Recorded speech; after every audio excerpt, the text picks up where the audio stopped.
Imagine you're a soldier standing in a town that looks like a giant pile of broken rocks.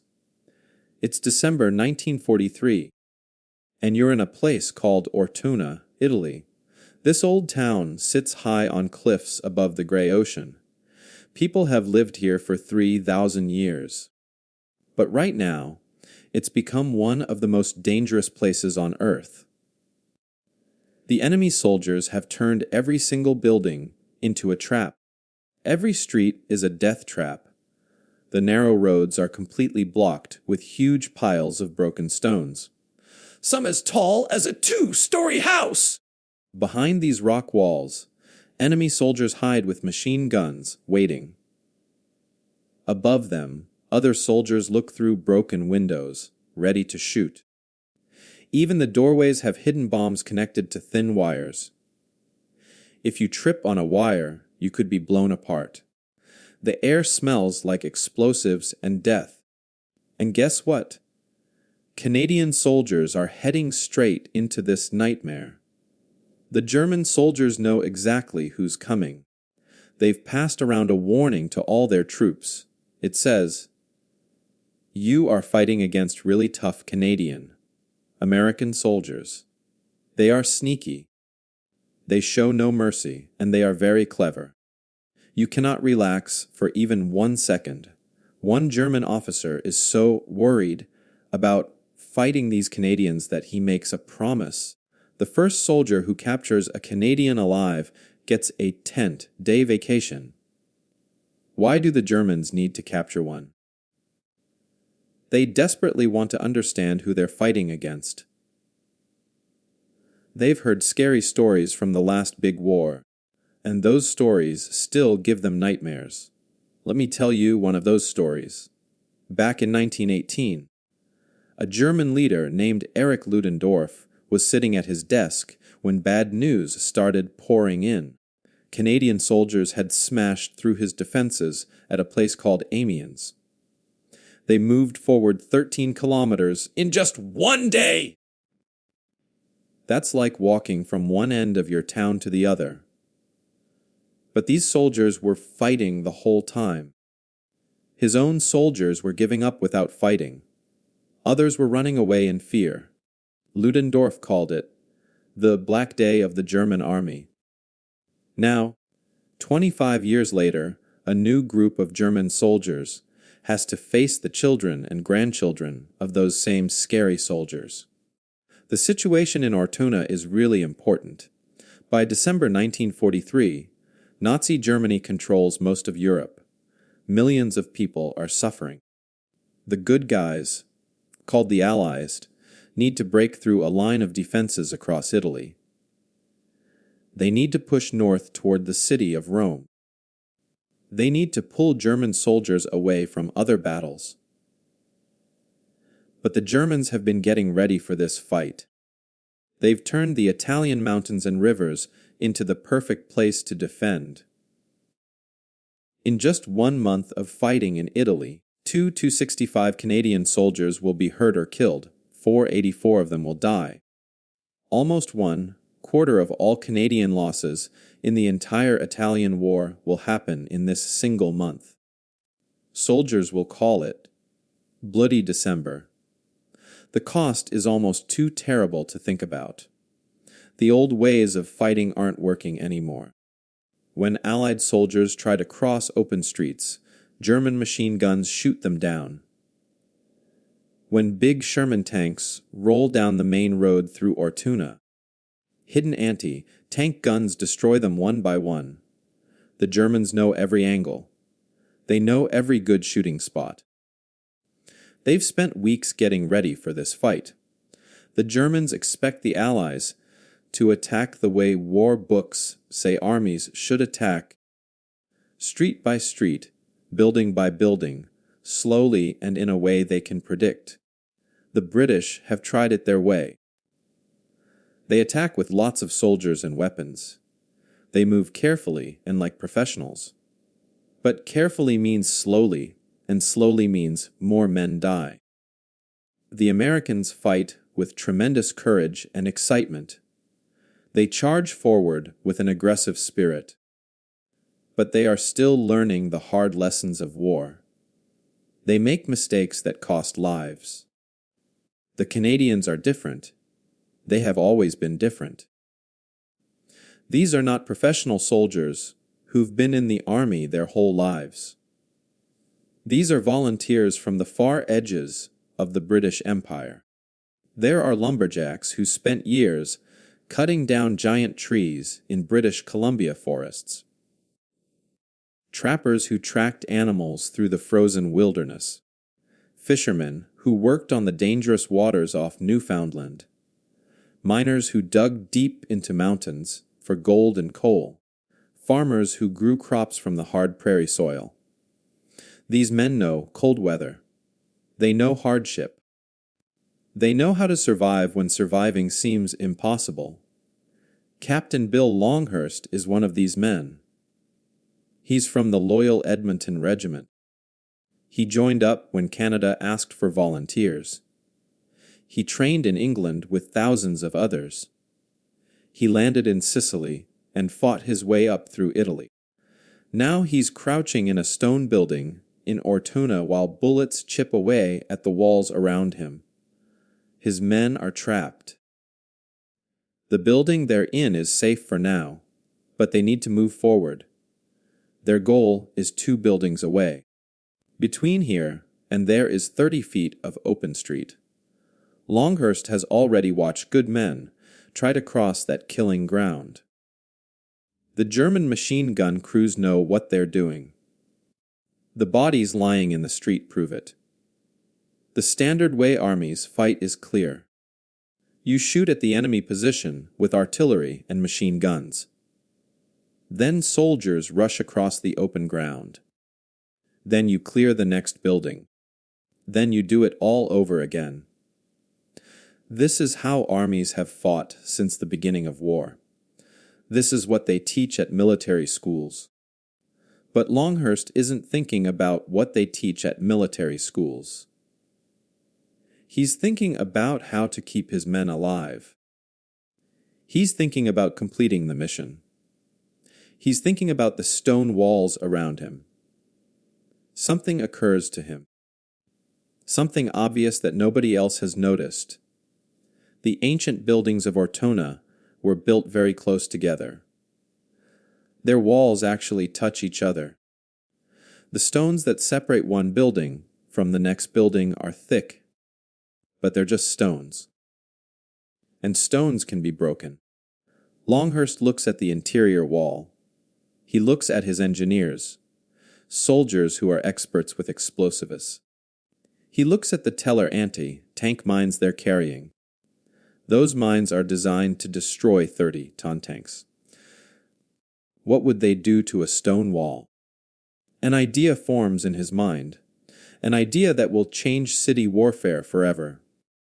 An idea that will save countless lives and help win the battle for Ortona. Why go through the street when you can go through the wall? Captain Longhurst calls his engineers over. He points at the wall that separates his building from the next one. The engineers understand immediately. They have plastic explosive in their packs. They have the heavy Teller anti-tank mines that were meant for destroying German tanks. These tools were designed for different purposes, but desperate times call for creative solutions. The engineers get to work. They shape the plastic explosive into a charge. The material bends like thick clay. They press it against the inside wall on the top floor of the building. The charge needs to be big enough to blast through 3 feet of ancient stone, but not so big that it brings down the entire building. This is delicate work. Too little explosive, and you just crack the wall. Too much, and you kill your own men when the ceiling falls down.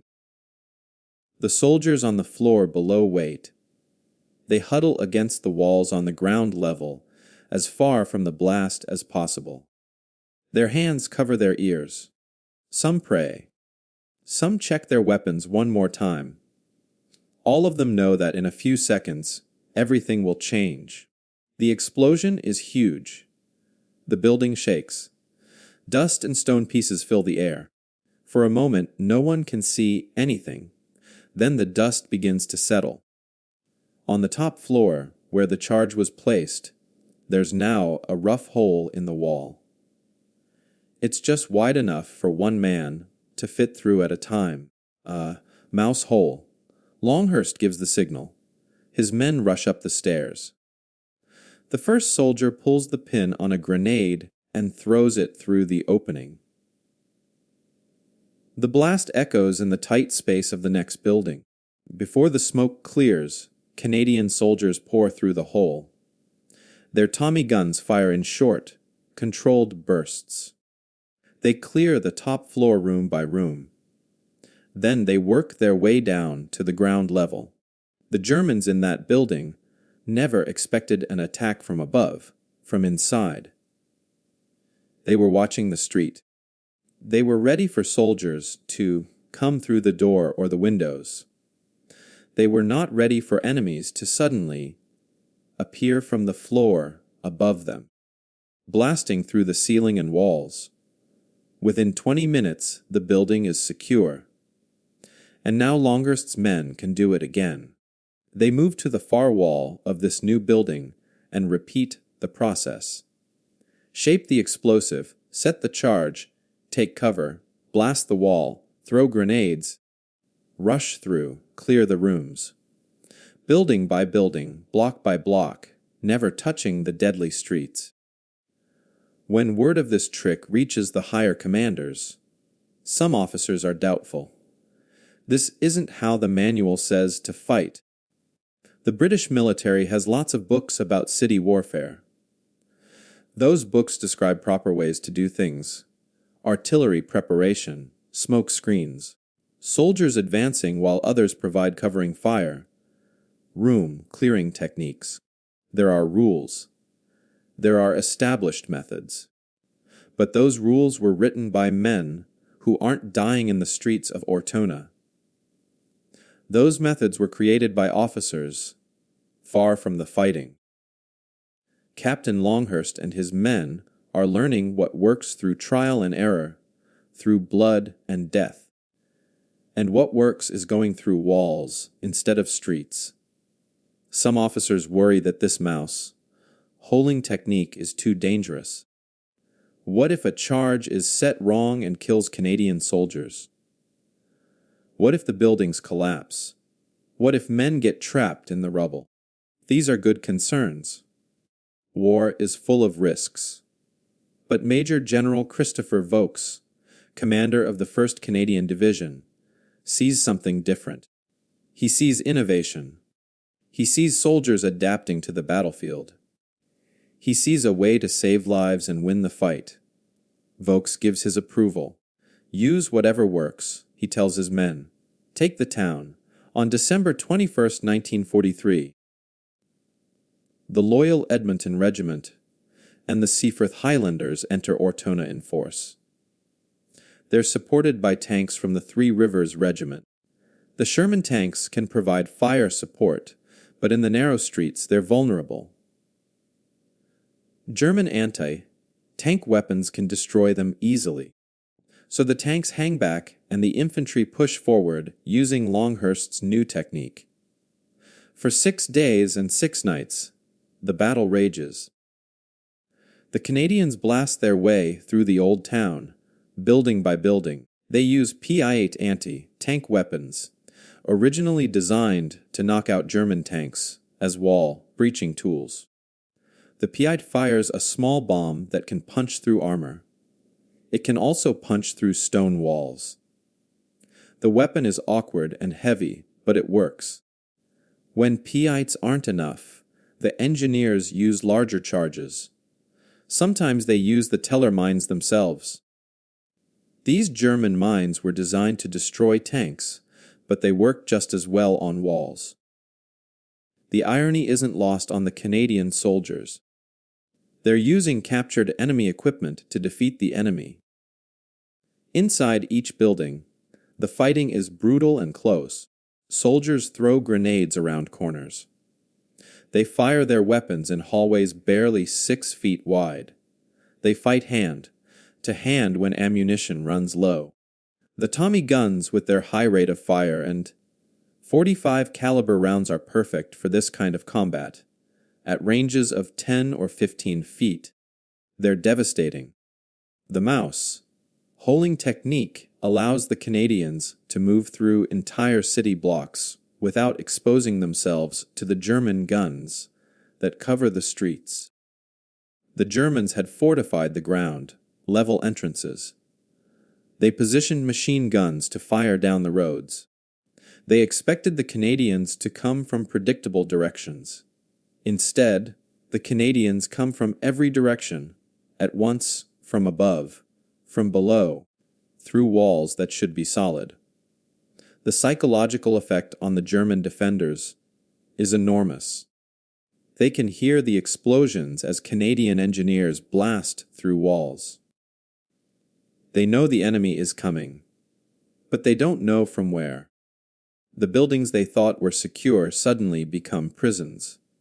There's nowhere to hide, nowhere to run. The Canadians are everywhere. German paratroopers are some of the finest soldiers in the Wehrmacht. They're well trained and well equipped. They fight with courage and skill. But courage can't stop plastic explosive from blowing a hole in your wall. Skill can't help when grenades come tumbling through a fresh opening 3 floors up. These elite German troops find themselves outfought and outsmarted by Canadian farm boys and lumberjacks.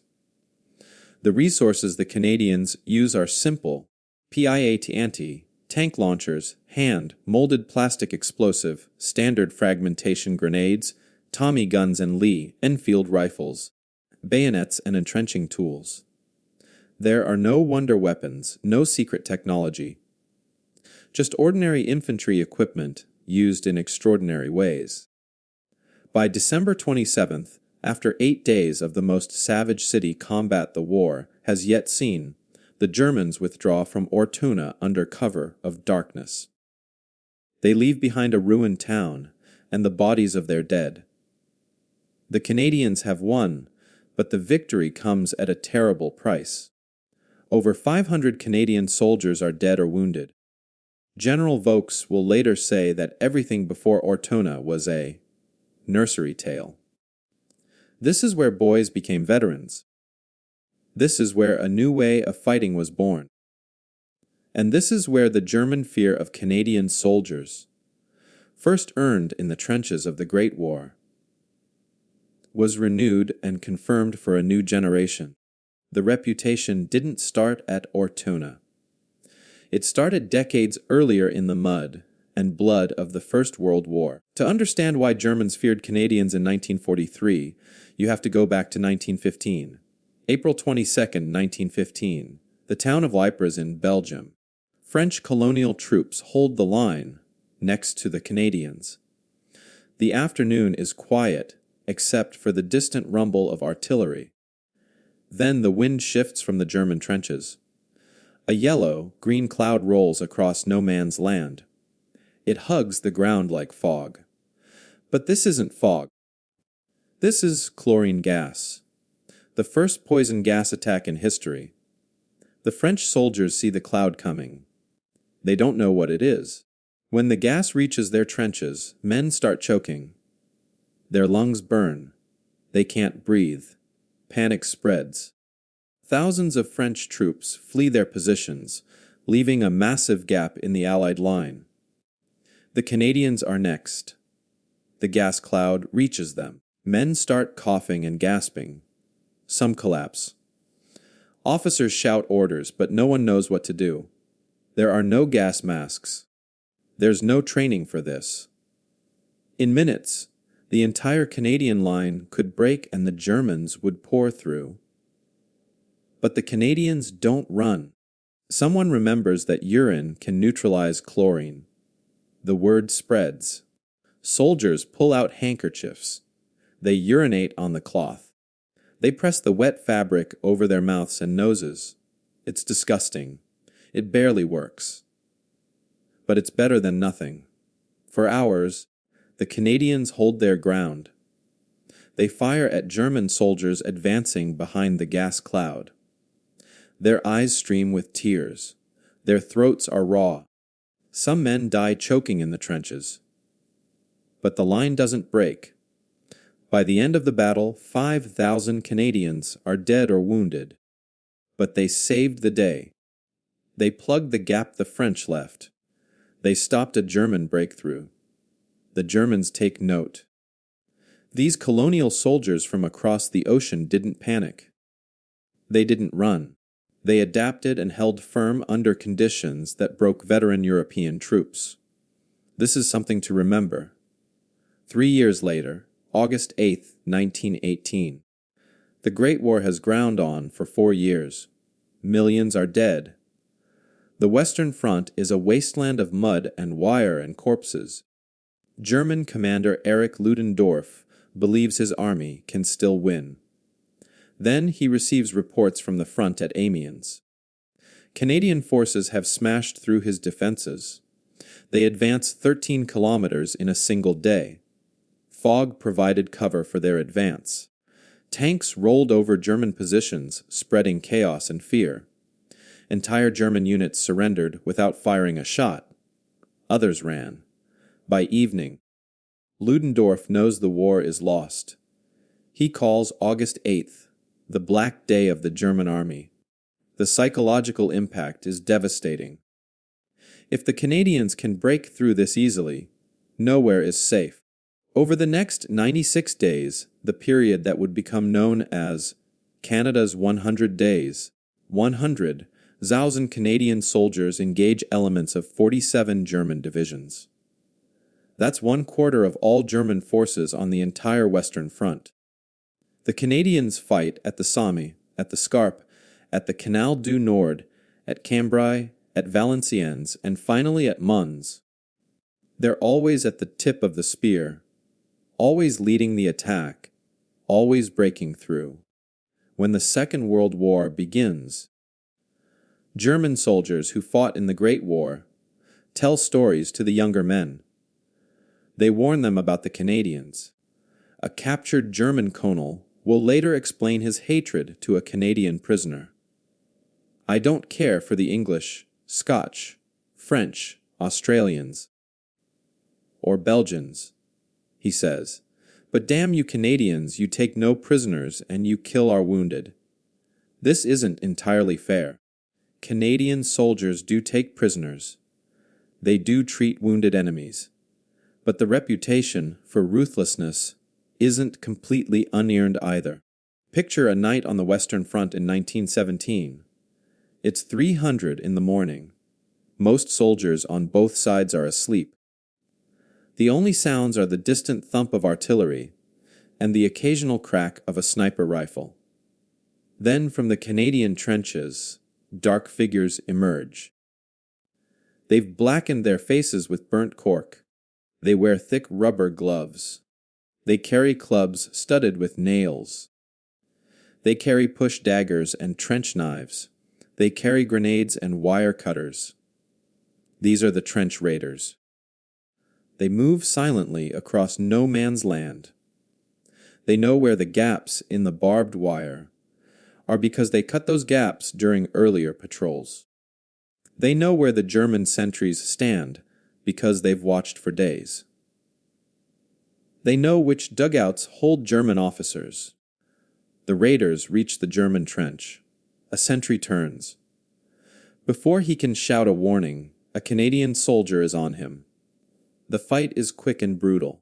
More raiders drop into the trench. They move fast. Grenades tumble downstairs into the dugouts below. Explosions. Screaming.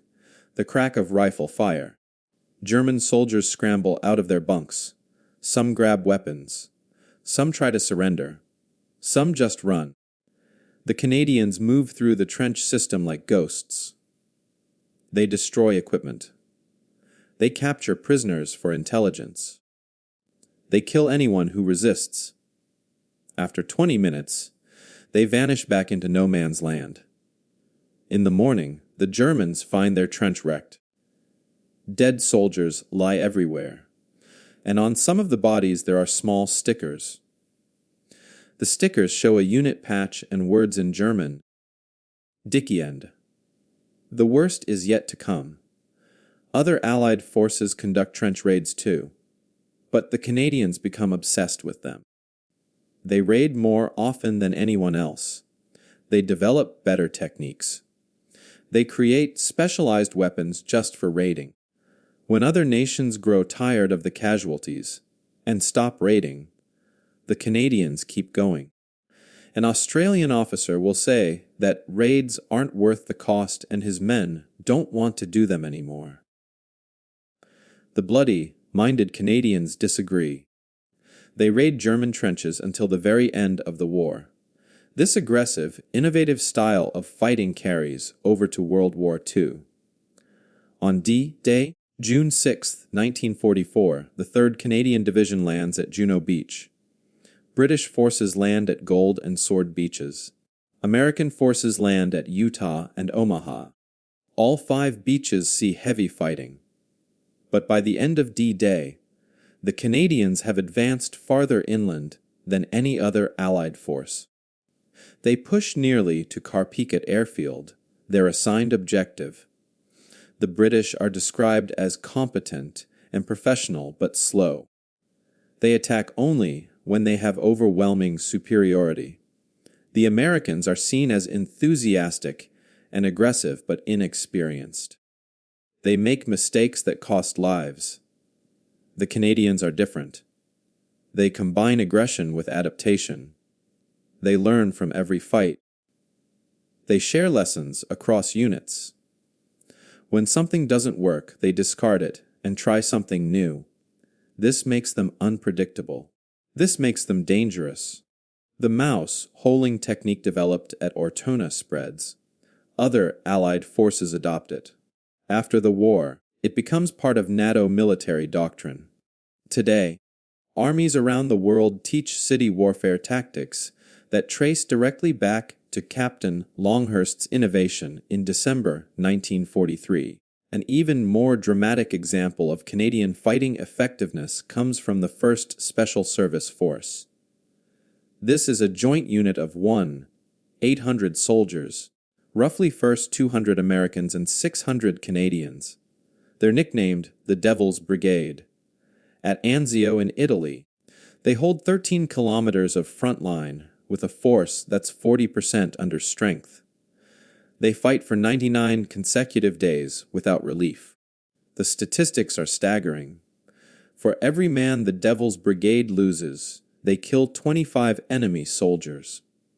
For every one of their men captured, they take 235 prisoners. They conduct aggressive night patrols. They leave their trademark stickers on German corpses and fortifications. Die Schwarzen Teufel, the Black Devils. The Germans call them the Black Devils. By 1945, Canada's contribution to the war effort is enormous.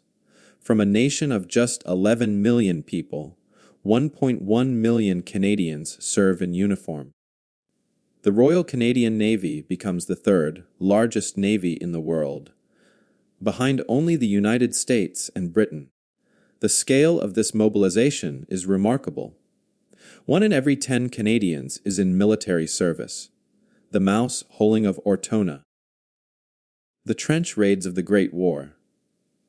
The shock attacks that broke German lines again and again.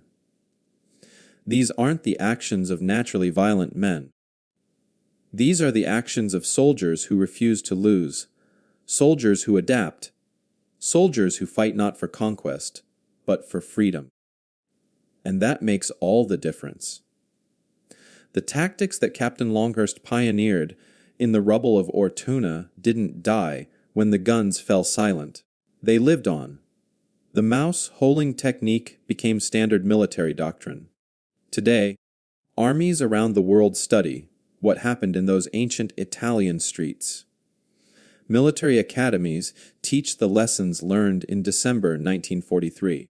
City warfare manuals include diagrams showing how to breach walls and clear buildings, room by room.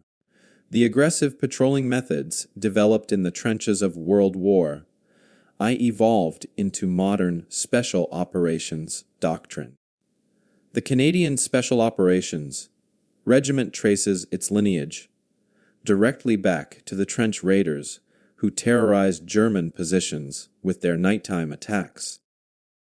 Joint Task Force 2, Canada's elite counterterrorism unit, follows in the same tradition of innovation and aggression. The influence extends beyond Canada's borders.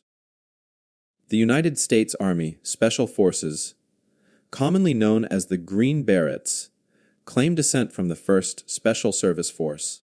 The Navy SEALs study the same principles. When American and Canadian commandos formed the Devil's Brigade in 1942, they created a blueprint for all special operations forces that came after. The emphasis on unconventional tactics, on operating behind enemy lines, on creating fear and confusion in the enemy. These are the hallmarks of modern special forces, and they all trace back to those early experiments in combined arms raiding. But the most powerful legacy of Canadian soldiers in World War II isn't military. It's human. It's the bond formed between liberators and the liberated. It's the friendship between Canada and the Netherlands that continues to this day. In the spring of 1945, 175,000 Canadian soldiers fought to free the Netherlands from Nazi occupation. For 5 years, the Dutch people had suffered under German rule. Food was scarce, fuel was gone. During the hunger winter of 1944-45, over 20,000 Dutch civilians starved to death. Children ate tulip bulbs to survive. People burned furniture to stay warm. It was a desperate time. Then the Canadians came. Town by town, village by village, they drove the Germans out. Dutch civilians lined the streets, waving flags and throwing flowers. They cheered until their voices were hoarse. They wept with joy. After 5 years of darkness, light had returned. The liberation came at a terrible cost.